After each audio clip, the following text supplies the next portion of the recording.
Hi friends, I am प्रशांत। आज हम शुरू करने वाले हैं।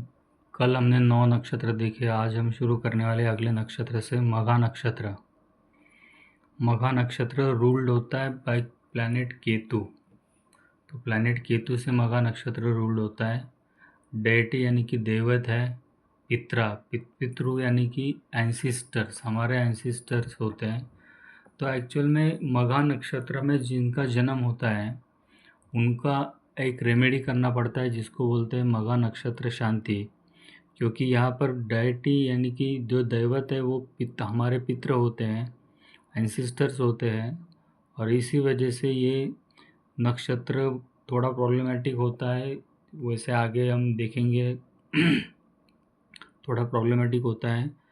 तो इसमें केतु के नक्षत्र को हम अंडर एस्टिमेट नहीं करते हैं। इसका शांति किया जाता है, मघा नक्षत्र शांति। ज़ोडिएक साइन है लियो, यानी कि चारों चरण लियो साइन में आने वाले हैं। सिंबल है royal throne. It signifies, symbol signifies करता है inherited power, regal qualities, ability to hold authority with dignity. इसका मतलब है सिग्निफाइज इनहेरिटेड पावर, मतलब वानुवंशिक घर में चली आने वाली पावर हमें मिलेगी। Regal qualities, regal qualities, ability to hold authority and with dignity.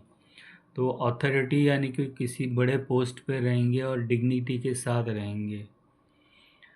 Magha means mighty और great, further emphasising the themes of power and authority. तो पावर एंड अथॉरिटी, तो actually Magha means mighty and great, mighty and great.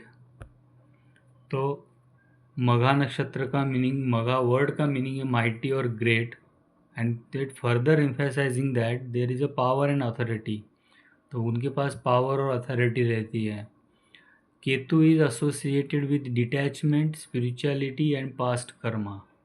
तो Ketu planet हमेशा थोड़ा सा suspicious होता है। केतु मतलब किसी के जल्दी समझ में नहीं आता है। केतु प्लैनेट के बारे में प्रिडिक्शन करना भी थोड़ा सा डिफ़िकल्ट रहता है, क्योंकि वो हमेशा डिटैचमेंट, बहुत इम्पोर्टेंट एस्पेक्ट है कि डिटैचमेंट के बारे में बताता है। नेक्स्ट वो स्पिरिचुअल एंगल बताता है, उसके साथ साथ वो पिछले जन्म के कर्म भी बताता है। नेक्स्ट है पित्रा, highlighting the focus on heritage and lineage. तो हमारे जो पितृ है यानी कि हमारे जो एंसिस्टर्स हैं वो हमारी हेरिटेज यानी कि हमारी लीगेसी और हेरिटेज बताते हैं कि हमारी पूर्वज कैसे थे, और हम हाईलाइट करते हैं कि हमारे पूर्वज कैसे थे। पितृ हाईलाइट करते हैं यानी कि हम हमारे पितरों के थ्रू हमें नॉलेज मिलता है। यानी कि जिसका जन्म मघा नक्षत्र में होता है तो उसका एक्चुअल में क्या होता है कि उसको highlighting the focus on heritage, यानी कि उसका फोकस हेरिटेज के ऊपर रहता है, पुरानी चीज़ों के ऊपर, उसके एंसिस्टर से मिलने वाली चीज़ों के ऊपर फोकस रहता है। नेक्स्ट है कि उसमें क्या क्वालिटीज़ रहती है, लीडरशिप एंड एम्बिशन। तो उसको लीडरशिप क्वालिटीज़ बहुत ज़्यादा रहती है, एम्बिशंस रहती है, और लीडरशिप एम्बिशंस रहती है। कनेक्शन टू हेरिटेज, हेरिटेज यानी कि मैंने पहले कहा कि जो पुरानी चीज़ें हैं, पुराने घर, पुराने बंगलो, ऐसे मतलब जो एंसिस्टर्स की पुरानी प्रॉपर्टी को वो बिलोंग कर कनेक्शन रखते हैं। Material success, material success and spirituality, material success भी मिलता है और स्पिरिचुअलिटी भी मिलती है। Dignity and self respect, dignity मिलती है, सेल्फ रिस्पेक्ट मिलता है। करियर्स कर सकते हैं वो, जिनका मघा नक्षत्र है वो करियर कर सकते हैं लॉ में, गवर्नेंस में, बिजनेस में। और प्राइड एंड हिडन एनिमीज़, ये इनका ड्रॉबैक रहता है कि उनको बहुत प्राइड होती है और इनके हिडन एनिमीज़, बहुत छुपे हुए दुश्मन तैयार होते रहते हैं।